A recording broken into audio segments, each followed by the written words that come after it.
मतदानासाठी पुण्याहून राहुरीकडे येत असलेल्या बापलेकावर काळानं घाला घातलाय आणि अपघातामध्ये या दोघांचा मृत्यू झालाय.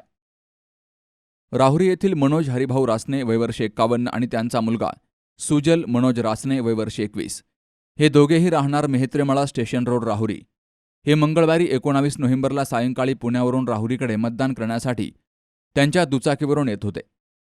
तर पुणे अहिल्यानगर महामार्गावरील जातेगाव फाटा या ठिकाणी त्यांच्या दुचाकीला अपघात झाला आणि या अपघातामध्ये दोघे बापलेक जागीच मृत्युमुखी पडले. घटनेची माहिती मिळताच त्यांची पत्नी रुपाली रासने, सागर ओस्तवाल, प्रदीप कोळपकर, देविदास जगधने यांनी तातडीनं घटनास्थळी धाव घेतली. मनोज हरिभाऊ रासने आणि सुजल मनोज रासने यांच्यावर बुधवारी 20 नोव्हेंबरला राहुरी येथे अंत्यसंस्कार केले गेले. या रासने बापलेकावर काळानं घाला घातल्यामुळे राहुरी तालुक्यात शोककळा पसरली. सुहास जाधवसह शरद पाचरणे, सी न्यूज मराठी.